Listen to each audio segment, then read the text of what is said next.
setting new standards in podcast excellence. You have joined the WBT, fully focused on business and taxes. Here is your host, Michael Lodge. This is brought to you by Lodge & Co., a business and tax advisory firm where your success is our goal. Call us today toll-free at 888-681-1518 or visit us at www.lodge-co.com and learn more about what we can do for you. Lodge & Co., your source for sound business and tax services. And welcome to the WBT. This is Michael Lodge. I'm glad you joined me this day. It's a beautiful day out. Grass is all green. The water came down last night in torrents, and it really made everything beautiful. I'm very happy that we're beginning a brand new day, and we're going to do great things today. And speaking of great things, I wanted to talk just a little bit about the value of our work.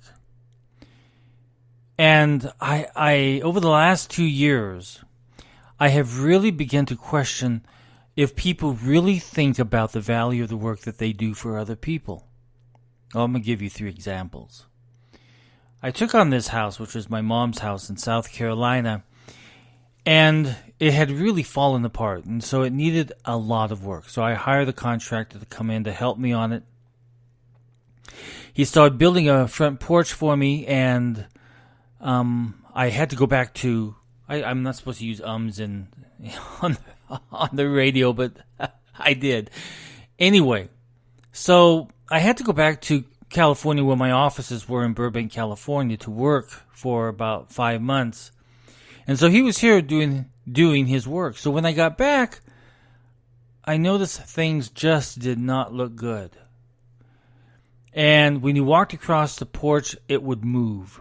That's a bad sign right there when you're walking across a big porch and it moves. Now remember, this porch goes from one end of the house to about almost to the end of the house. So it's a big porch. And it's about 13 feet wide. So it has a lot of space. It's almost a living space. And I spend a lot of time out there right now. And I enjoy it so very much. But anyway, so the porch was not done right. So I had the building inspector come out to inspect, and he said, "No, I can't approve this. It's not built right." And the contractor said, "Oh, yes, it's built right. It's built to code." And the code guy is standing there, and he says, "No, it's not built to code. You're using the wrong screws. You haven't even bolted anything in." So I fired the contractor. And I went out for bids. Now, think about this. I've already spent $11,500 to begin building this. And all I had was just a portion of the porch up. So, I had to tear it all down.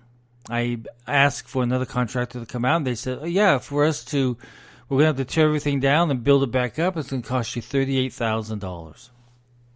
So as I was gasping for air when he told me that, I thought, oh my gosh, how do I even know if this contractor is going to do it right?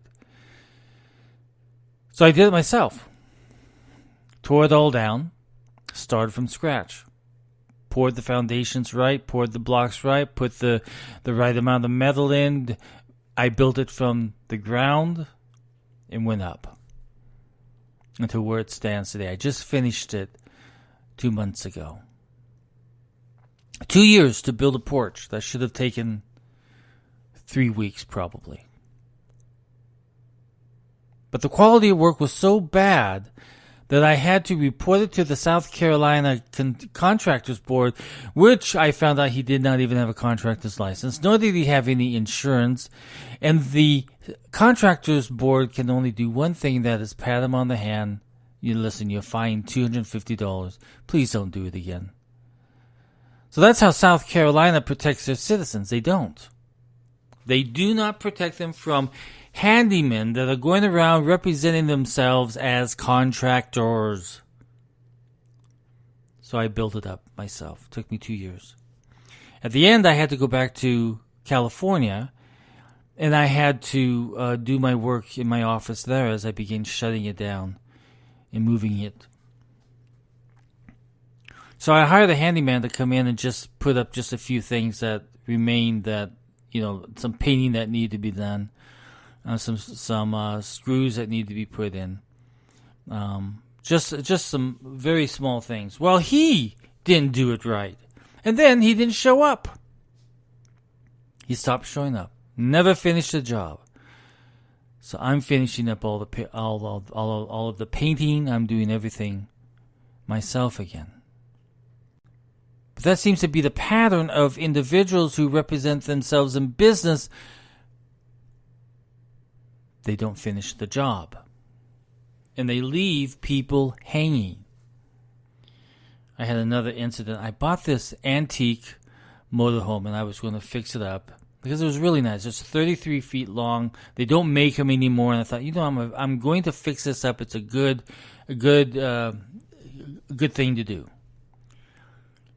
So I hired the mechanic to come out there because this thing's so big I can't haul it to any place to have them work on it.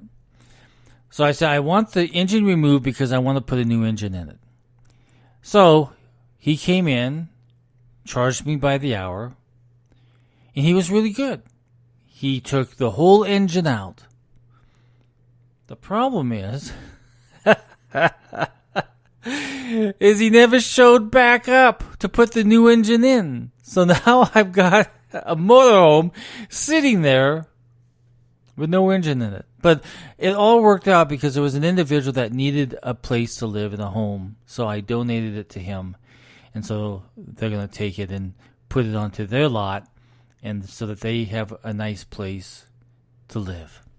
So it all works out. But the issue is people who say that they're going to do something, but then never fulfill what they say they're going to do.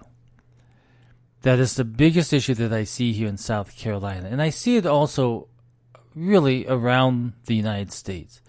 Of people promising to do such and such, but when it comes to actually doing it, they don't finish it off. So they offer absolutely no value to anybody, because if you've got to finish it off yourself, there's no value. The only value is that you did it right. Everything that we do, we have to provide our clients with value. And if we're not providing them with, if we're not providing for their needs, then we're not doing our jobs. If you're not finishing the jobs, our professionalism is kind of out the door, isn't it? So we have to think very carefully when we accept a project or a job or a contract to do, that we do it at the most professional level that we possibly can. Don't make promises that you can't keep. Because once you break that promise, your reputation is out the door. We never forget those that don't fulfill their promises. You have to provide and focus on the value that you're providing your clients. And if you're doing a podcast, make sure it's of value to the people that are listening. If you're writing content, make sure it has value or content that they are going to learn from. People in this country and around the world are looking for value that you can provide to them. If you're going to be an attorney, be the best attorney that you can do, and make sure that you say what you promised to that client. If you're a doctor, make sure that you are in good communication with that patient so that they know what's going on. Provide them with communication value. And that goes for all of us when it comes to the communication process within our businesses. We have to focus on the value that we're providing. It's not all about the dollar bill. It's not all about how much money you're going to make on this. Because if you're not providing value, you will never have that client back as a client again, or as a customer again. You will not have that person coming back into your store buying the product because you did not provide them with value the first time. Remember, everything that we do is based upon repeat business, referral business.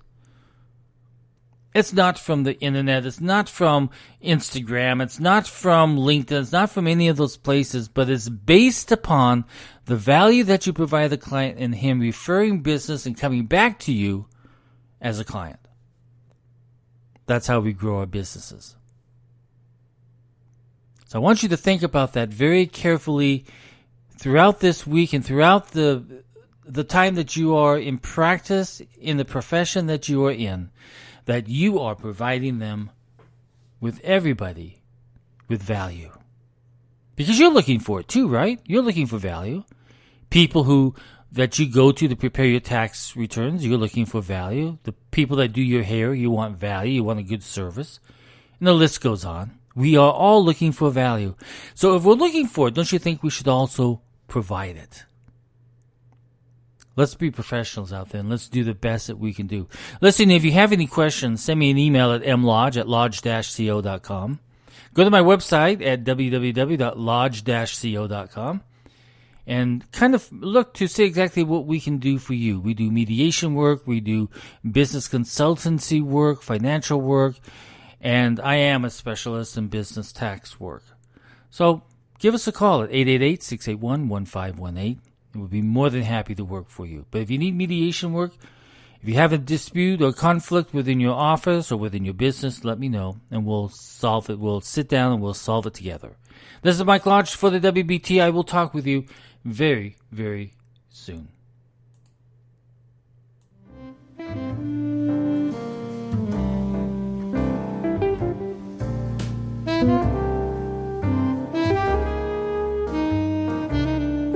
Thank you for listening to the WBT with Michael Lodge. Join us again tomorrow as we explore more about business and taxes. Follow us on iHeartRadio and go to our podcast website at www.wbtpod.com and listen to all of our podcasts and read our blogs. This is brought to you by Lodge & Co., a business and tax advisory firm where your success is our goal. Call us today toll-free at 888-681-1518 or visit us at www.lodge-co.com and learn more about what we can do for you. Lodge & Co., your source for sound business and tax services.